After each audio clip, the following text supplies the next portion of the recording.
మన సాంప్రదాయానికి అనుగుణంగా జనక మహారాజు అష్టావక్ర మహర్షికి సాష్టాంగ దండ ప్రణామం చేసి శరణాగతి చెంది గురువర్య నాకు బోధించండి అని వినమ్రంగా అడుగుతాడు.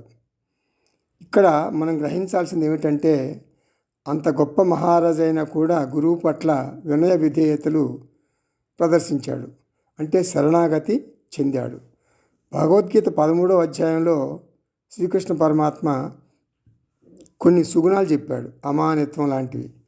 అంటే గర్వం లేకుండా, మదం లేకుండా వినయంగా ఉండాలి. జనకుడు అలాగే శాస్త్రానికి అనుగుణంగా ప్రవర్తించాడు. ఏమంటాడు? జ్ఞానము, ముక్తి, వైరాగ్యం, ఈ 3 మాటలు ఇది నాకు బాగా చెప్పండి, వివరించండి గురువర్య అని అష్టావక్ర మహర్షిని అడుగుతాడు. జ్ఞానము, ముక్తి, వైరాగ్యం.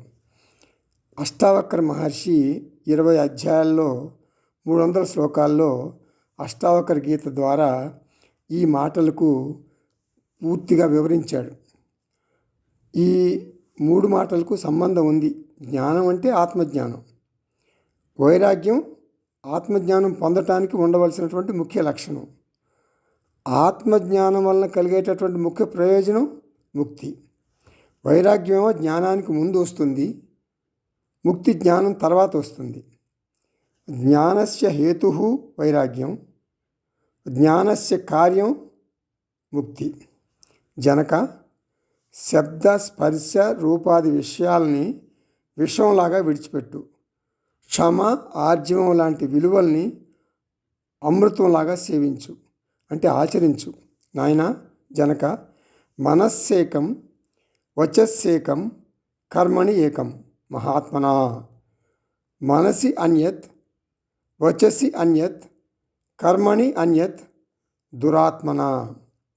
మనస్సు, వాక్కు, కర్మ, ఈ 3 అంటే ఆలోచన, మాట, పని ఒక్కటిగా ఉండాలి. ఈ 3 ఒకే త్రాటి మీద నడవాలి. అంటే మనసా వాచ కర్మణ అంటాం కదా, నీవు ఒకే రకంగా ఉండాలి జనక అంటూ అష్టావక్ర గీత బోధను కొనసాగిస్తారు అష్టావక్ర మహర్షి. కాబట్టి మనం అందరం కూడా ఈ ఆర్జవం అనే గొప్ప సుగుణాన్ని, దైవ సంపదను జనక మహారాజులాగా అలవర్చుకుందాం.